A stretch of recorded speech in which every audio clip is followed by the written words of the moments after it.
वर्षा के बीच आधी रात में एक तांत्रिक घने जंगल में बैठा हुआ तेज आवाज में मंत्र पढ़ रहा था।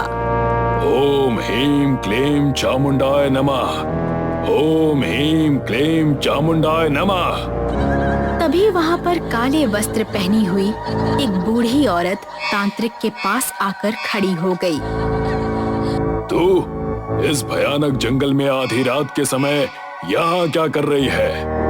वो औरत उसे कुछ बताने लगी।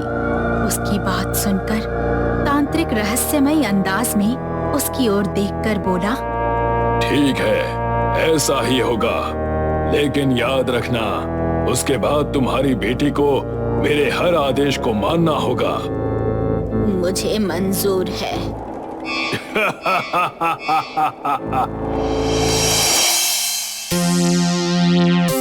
रुक्मणी अपने घर की छत पर अपनी माँ के साथ बैठी हुई बातें कर रही थी कि तभी आकाश में काले बादल घिर आए। वाह माँ, आसमान की काली घटा बता रही है कि कुछ ही देर में बारिश शुरू होने वाली है। बेटी, तू मनाली में रहती है और मनाली में तो कभी भी बारिश हो सकती है। रुक्मणी की माँ ने इतना कहा ही था कि तभी बारिश शुरू हो गई, मगर अगले ही पल रुक्मणी और उसकी माँ की आंखें दहशत से फटी की फटी रह गईं। माँ, ये कैसी बारिश है? ये तो खून है। जल्दी से अंदर चलो बेटी, मुझे तो बड़ा ही डर लग रहा है। कुछ ना कुछ तो गड़बड़ है। रुक्मणी की माँ ने इतना कहा ही था कि तभी अचानक रुक्मणी के शरीर की खाल बुरी तरह से गलने लगी। अगले ही पल रुक्मणी कंकाल बनकर वहां पर गिर पड़ी। रोहन, सौम्या और वरुण एक रेस्टोरेंट में बैठे हुए रुक्मणी की मौत के बारे में चर्चा कर रहे थे। मुझे तो बहुत ज्यादा डर लग रहा है। तुम दोनों ने रुक्मणी की बॉडी देखी थी ना? हाँ, देखी थी। बॉडी के नाम पर सिर्फ उसका कंकाल बचा था। मुझे तो लगता है कि ये सब वही कर रही है। बकवास बंद करो वरुण, वो मर चुकी है। हाँ, जानता हूँ कि वो मर चुकी है, लेकिन तुम दोनों ये क्यों नहीं सोचते कि उसके मरने के बाद ही ये सब कुछ हुआ? रुक्मणी की माँ बता रही थी कि वो और रुक्मणी छत पर बैठी हुई थी और अचानक से खून की बारिश होने लगी और रुक्मणी का शरीर तेजी से गलने लगा। लेकिन मुझे एक बात समझ में नहीं आ रही कि उस खूनी बारिश में दोनों भीगी थी, तो फिर उसकी माँ को कुछ क्यों नहीं हुआ? यही बात तो मैं तुझे बताना चाह रहा हूँ यार, कि उस मौत की बारिश में सिर्फ रुक्मणी ही क्यों मरी, क्योंकि वो हमारे साथ उस घटना में शामिल थी। तभी सौम्या के मोबाइल की घंटी बज उठी। सौम्या मोबाइल की स्क्रीन पर नंबर देखकर उन दोनों की ओर देखकर बोली, माँ का फोन है, मुझे घर जाना होगा, हम इस बारे में कल चर्चा करेंगे। सौम्या की बात सुनकर वो तीनों रेस्टोरेंट से बाहर निकले ही थे कि तभी आकाश काले बादलों से घिर गया और अगले ही पल तेज वर्षा होने लगी। उस वर्षा को देखकर उन तीनों की आंखें दहशत से फटी की फटी रह गईं। जल्दी से रेस्टोरेंट के अंदर चलो, ये तो वही खूनी मौत की बारिश है। वरुण और रोहन तेजी से भागते हुए रेस्टोरेंट के नजदीक पहुंचे ही थे कि तभी उन दोनों के कानों में सौम्या की चीख टकराई। उन दोनों ने देखा कि सौम्या का शरीर खूनी बारिश से भीगकर गीला हो चुका था और सौम्या का कंकाल सड़क पर पड़ा हुआ था। अब तो तुझे मुझ पर विश्वास हो गया ना? अब सिर्फ हम दोनों ही जीवित बचे हैं। मुझे लगता है कि हम दोनों को किसी से मदद मांगनी चाहिए। लेकिन किससे? मैं एक साधु महाराज को जानता हूँ। सुबह होते ही हम उस साधु महाराज से मदद मांगने के लिए चलेंगे, नहीं तो अगली खून की बारिश में हम दोनों में से किसी एक का नंबर होगा। अगली सुबह वरुण और रोहन जंगल में बनी हुई एक झोपड़ी के अंदर खड़े हुए थे, जहाँ एक साधु आंखें बंद किए बैठा हुआ था। अचानक वो साधु अपनी आंखें खोलकर उन दोनों की ओर देखकर बोला, तुम दोनों के ऊपर मौत का साया मंडरा रहा है। कुछ कीजिए साधु महाराज, वरना वो मौत की बारिश हम दोनों को भी मौत की नींद सुला देगी। कोई तो ऐसी बात है जो तुम दोनों मुझसे छुपा रहे हो। मुझे पूरी बात बताओ। वरुण कुछ सोचते हुए साधु की ओर देखकर कहता है, आज से 2 महीने पहले की बात है। साधु महाराज, हमारे कॉलेज में दिशा नाम की एक लड़की पढ़ती थी। वरुण, रोहन, सौम्या और रुक्मणी कॉलेज की कैंपस में बैठे हुए थे कि तभी उनकी नजर कॉलेज की सबसे रहस्यमयी लड़की दिशा पर पड़ी। रोहन सौम्या की तरफ देखकर बोला, सौम्या, तुम्हें दिशा का बर्ताव कुछ अजीब सा नहीं लगता? शायद तुमने दिशा के बारे में वो अफवाहें नहीं सुनी। कैसी अफवाहें? मैंने सुना है कि इस कॉलेज में दिशा जिस किसी से भी दोस्ती करती है वो कुछ दिनों बाद लापता हो जाता है।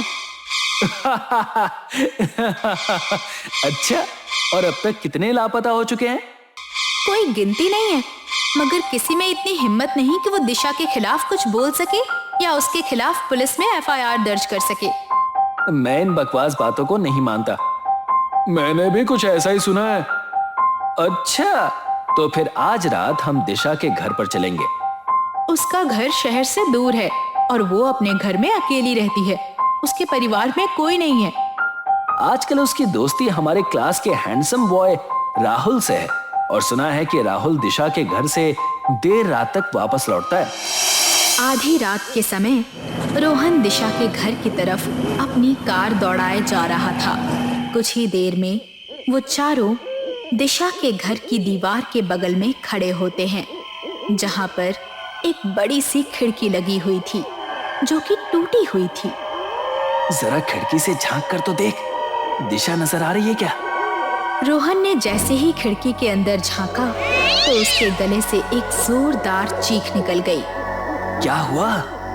वरुण कांपता हुआ तीनों दोस्तों की ओर देखकर बोलता है, तुम तीनों खुद क्यों नहीं देख लेते?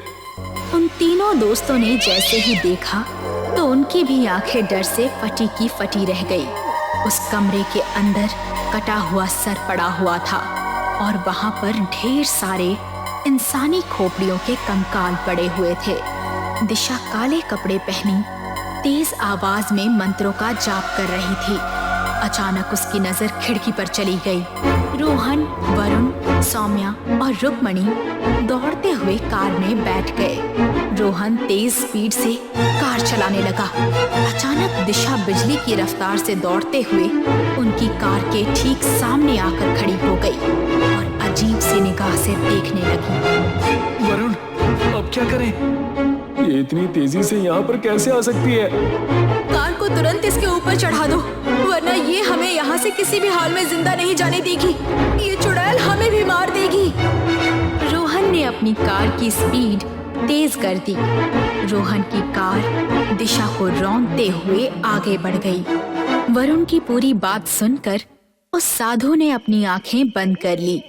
कुछ देर बाद वो आंखें खोलते हुए उनकी ओर देखकर कहते हैं, तुम और तुम्हारे दोस्त मूर्ख थे। तुम जिसे कॉलेज की आम लड़की समझ रहे थे, वो दरअसल एक डायन माँ की डायन बेटी थी और वो अकेली नहीं थी। क्या कहना चाहते हैं आप साधु महाराज? मैंने अपनी तंत्र शक्ति से पता लगाया है कि वो अपनी माँ के साथ रहती थी। उसकी माँ अभी भी जीवित है। जिस रात तुम सब दोस्तों ने अपनी कार से उस डायन को कुचला था, वो बारिश की रात थी। उस डायन की माँ एक तांत्रिक की मदद से तुम्हारे दोनों दोस्तों की जान लेने में कामयाब हो चुकी है। अब केवल तुम दोनों ही बचे हो। तुम दोनों के मरने के बाद उसकी डायन बेटी दिशा जीवित हो जाएगी और वो तांत्रिक उस डायन से हर वो काम करवाएगा जो मानवता के खिलाफ होगा। चलो मेरे साथ। इतना कहकर वो साधु वरुण और रोहन को घने जंगलों की ओर ले गया, जहां पर वो तांत्रिक एक औरत के साथ आंखें बंद करके काले मंत्रों का जाप कर रहा था। उसके ठीक सामने एक औरत की लाश पड़ी हुई थी। वो लाश दिशा की थी। तभी वो तांत्रिक आंखें खोलता हुआ साधु की ओर देखकर कहता है, तू यहाँ किस कारण से आया है साधु? तुझे क्या लगता है तू इनकी मदद कर पाएगा? हाँ, कर पाऊंगा। इन दोनों ने और इनके दोस्तों ने मेरी बेटी को मारा है। तेरी बेटी एक डायन थी। यहाँ से चला जा साधु। मैं जानता हूँ कि तूने इस तांत्रिक की मदद से खूनी मौत की बारिश करवाकर उन 2 लड़कियों की जान ली है। हाँ, और अब इन दोनों को मारकर मैं अपनी बेटी को जीवित करूंगी। यही मैंने तांत्रिक के साथ सौदा किया है। और तू इस सौदे में कभी कामयाब नहीं हो पाएगी। इतना बोलकर साधु ने अपनी झोली से एक लाल रंग का सिंदूर निकालकर दिशा की लाश पर फेंक दिया। अचानक दिशा के शरीर में आग लग गई। ये तूने क्या किया? मैं जानता था कि तुम तीनों दिशा की काली आत्मा से जुड़े हुए हो। इसके शरीर का जैसे ही अंत होगा, तुम दोनों का भी अंत हो जाएगा। कुछ ही देर में दिशा का शरीर जलकर राख हो गया। तांत्रिक और वो औरत भी चीखते हुए राख बन गए और हर तरफ सन्नाटा छा गया। उन दोनों का अंत हो चुका था। विक्रम और करण दोनों भाई थे। दोनों मिलकर अपने नाना नानी के गांव में अपने प्रोजेक्ट के लिए आए थे, जिनमें उन्हें भारतीय स्मारकों के बारे में लिखना था। गांव के पीछे एक छोटा सा पहाड़ था और उसमें एक पुराना सा किला। विक्रम और करण दोनों वहां जाना चाहते थे। बेटा, तुम लोग मुझसे कुछ भी मांग लो, मैं दे दूंगा, पर किले में जाने की इजाजत नहीं दे सकता। नाना जी, आप 21वीं सदी के होके भी ये सब भूत प्रेत की बातों पे विश्वास रखते हो? नानी, आप समझाओ ना इन्हें। इस प्रोजेक्ट में पास होना बहुत जरूरी है, मेरे और भैया के लिए। देखो बच्चों, तुम्हारे नाना का डराना बिल्कुल जायज है। इस गांव के कई नौजवान मरे हैं उस लाल चुड़ैल के चलते। तुम दोनों यहाँ जितनी मर्जी रह लो, पर किले में कभी मत जाना। विक्रम और करण को अपने नाना नानी को निराश नहीं करना था, पर जब से उन्हें किले में जाने से मना किया गया था, तब से उनके मन में उस किले के बारे में जानने की इच्छा और बढ़ गई थी। भैया, दिन भर हम गांव में घूमते रहते हैं। अगर हम बीच में थोड़ी देर के लिए किले पे चले जाएं, तो नाना नानी को कैसे पता चलेगा? छोटे, ये बात तो मैंने भी सोची थी, पर हमें किले तक लेके जाएगा कौन? पहाड़ का जंगल इतना घना है, हम जरूर खो जाएंगे। हाँ, और गांव वाले सब वहाँ जाने के लिए मना करते हैं। दोनों भाई गांव में चलते चलते ये सब बातें कर रहे थे। तभी उन्होंने देखा एक औरत पहाड़ की ओर चढ़ रही थी। वो भागकर उसके पीछे गए। सुनिए, जरा सुनिए, हमें ऐसे भागते हुए देख के डरिए मत, हम बस आपसे कुछ पूछना चाहते हैं। वो औरत कुछ नहीं बोलती, बस दोनों को देखती ही रहती है। फिर एक मीठी मुस्कान देती है, मानो कह रही हो कि पूछो, क्या पूछना है? आप पहाड़ के ऊपर जा रही हैं? वो औरत अपना सिर हिलाते हुए हाँ कहती है। पर इस पहाड़ के ऊपर एक चुड़ैल रहती है ना? वो औरत अपना सिर हिला के नहीं कहती है। वो आगे चलते हुए अपने हाथ से दोनों को बुलाती है और दोनों भाई उसके पीछे चल पड़ते हैं। दोनों भाई हंसते और बातें करते पहाड़ के ऊपर तक पहुंच जाते हैं। किले के आगे पहुंच के उन्होंने देखा कि वो औरत गायब हो गई थी। वाह, ये किला तो फोटो से कहीं ज्यादा सुंदर है। करण उत्सुकता से किले के अंदर जाने लगता है। अचानक किले के दरवाजे खुलते हैं और अंदर वो गूंगी औरत खड़ी है। आप अंदर कब गईं? हम तो आपको ढूंढ रहे थे। वो औरत अपना मुंह खोलती है और दोनों भाई दंग रह जाते हैं। उसका मुंह बहुत ही डरावना था।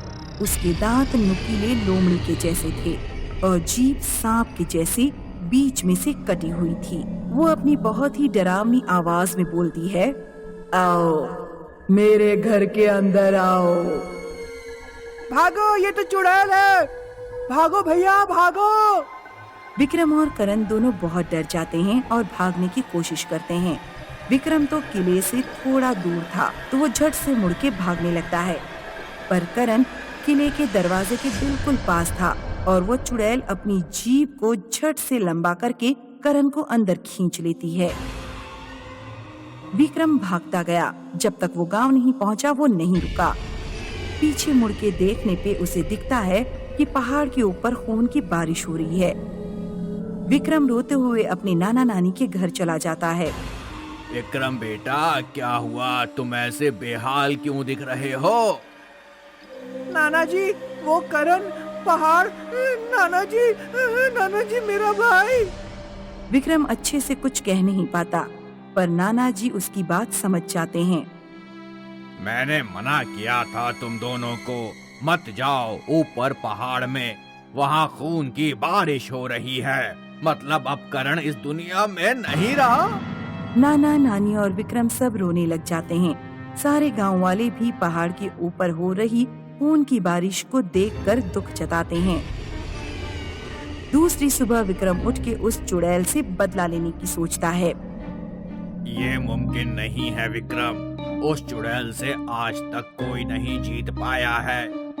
मैंने अपना छोटा भाई खोया है नाना जी, मैं कोशिश किए बिना तो हार नहीं मानने वाला। ठीक है, अगर तुमने ठान लिया है तो सुनो, उस चुड़ैल को अपने शिकार के खून से ताकत मिलती है और उसे पानी से डर लगता है। तो अगर किसी तरह हम उसे पानी से नहला दें या वो पानी में डूब जाए तो उसे मारा जा सकता है। ये तो आसान है, बस किसी तरह उस किले तक बहुत सारा पानी ले जाना पड़ेगा। बेटा, अगर इतना आसान होता तो हम अभी तक मार चुके होते उसे।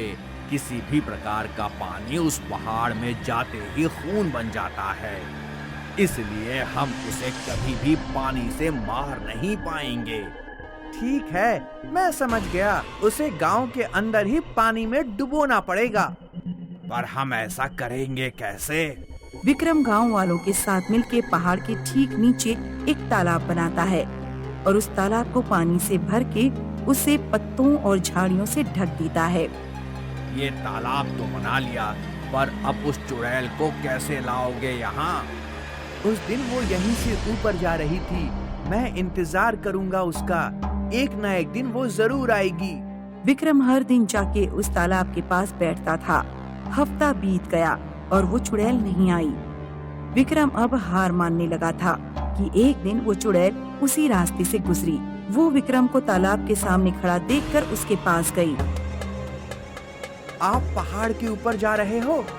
चुड़ैल मुस्कुरा के उसे अपना हाथ देती है ताकि वो पहाड़ के ऊपर ले जा सके, पर विक्रम झट से उसका हाथ खींच लेता है और उसे छुपे हुए पानी के तालाब में गिरा देता है। ओह, बचाओ, पानी से निकालो। तुझे कोई नहीं बचाने आएगा। कुछ देर बाद चुड़ैल का छटपटाना बंद हो जाता है और वो उसी पानी में डूबकर पिघल जाती है। गांव वाले उस चुड़ैल से छुटकारा पाकर खुश हो जाते हैं और विक्रम का शुक्रिया अदा करते हैं।